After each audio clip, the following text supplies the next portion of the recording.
आज आपण बनवणार आहोत मावा केक। त्याच्यासाठी मी ते 1 कप पिठी साखर घेतलेली आहे। त्यात आपण टाकणार आहोत 1 कप रूम टेम्परेचर दूध। व्यवस्थित मिक्स करून घ्यायचे।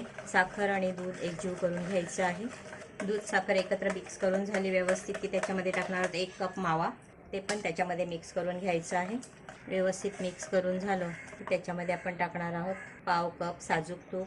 ह्याच्या बदली तुम्ही तेलही वापरू शकता। तर राईचं तेल किंवा तिळाचं तेल वापरायचं नाहीये। ज्या तेलाला वास नसेल असाच तेल वापरायचं आहे। तर इथे मी पाव कप तूप घेतलेलं आहे, तेही त्याच्यामध्ये छान मिक्स करून घ्यायचे।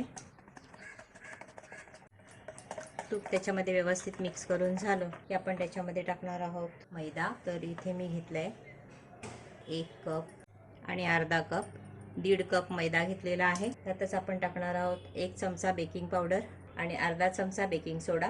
व्यवस्थित मिक्स करून घ्यायचं आहे आणि मिक्स करत करतच आपण हे चाळून घेणार आहोत अधूनमधून।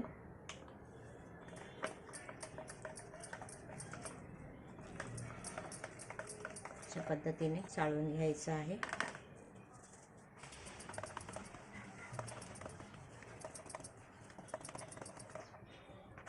मिश्रण आपण छान मिक्स करून घेतलेलं आहे। ह्याच्यात तुम्ही तुमच्या आवडीनुसार ड्रायफ्रूट वापरू शकता। मी ते काजू बदाम पिस्ता 1 टेबलस्पून घेतलेला आहे आणि वेलची पावडर घेतलेली आहे 1 टीस्पून। त्यातच टाकणार आहोत आपण इलायची फ्लेवर केशर सिरप अर्धा चमचा। सर्व मिक्स करून घ्यायचे। केशर सिरप हे पूर्णपणे ऑप्शनल आहे, तुमच्याकडे असेल तरच वापरा। जर तुम्हाला वापरायचेच असतील त्याच्यामध्ये तर केसरचे धागे 1 चमचा किंवा 2 चमचे गरम दुधामध्ये 10-12 केसरचे धागे भिजवून ते तुम्ही वापरू शकताय। आता हे आपलं मिश्रण बनवून तयार आहे। आपण 2 मिनिटांसाठी साईडला ठेवणार आहोत। इथे मी एक केक टीन घेतलेला आहे, त्याला आतून तुपाने किंवा तेलाने ग्रीस करून घ्यायचं। मी बटर पेपर लावलेला आहे। जर तुम्हाला बटर पेपर लावायचं नसेल तर तुम्ही त्याच्यामध्ये तेलाने किंवा तुपाने अशा पद्धतीने ग्रीस करून घ्यायचं आणि वरती थोडंसं मैदा किंवा गव्हाचं पीठ टाकलं तरी चालेल।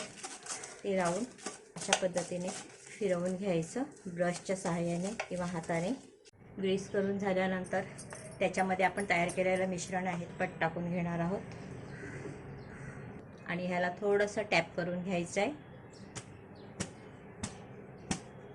आता प्रीहीट केलेल्या भांड्यामध्ये आपण हे ठेवणार आहोत। तर मी साईडला पॅन ठेवलेला आहे प्रीहीट करण्यासाठी। तुम्ही कढई कुकर किंवा टोपामध्ये ठेवू शकताय। त्याच्यावरच मी टाकणार आहे सजावटीसाठी काजू बदामाचे काप आणि आता हा आपण प्रीहीट केलेल्या पॅनमध्ये ठेवणार आहोत। 35 मिनिटं झालेली आहेत। परत चेक करूया व्यवस्थित झालेला आहे केक। तर मी गॅसची फ्लेम बंद करते आणि याला थंड करून घेते। केक आपला छान थंड झालेला आहे। आपण डिमोल्ड करून घेऊया।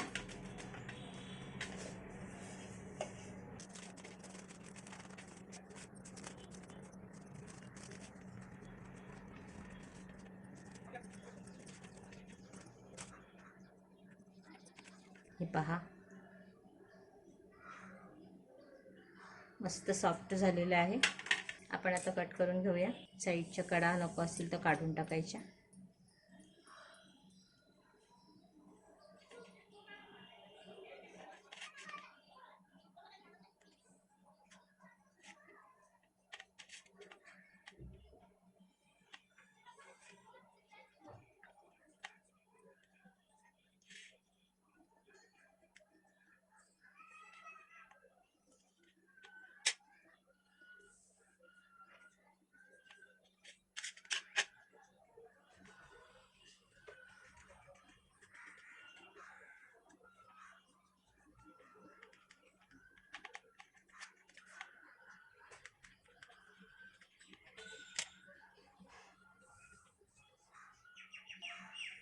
अशा पद्धतीने आपला हा मावा केक बनवून तयार आहे। तर तुम्ही नक्की ट्राय करा। तुम्हाला हा व्हिडिओ आवडला असेल तर व्हिडिओ खाली लाईक करा, फ्रेंड्स फॅमिली बरोबर शेअर करा, कमेंट करायला विसरू नका। धन्यवाद।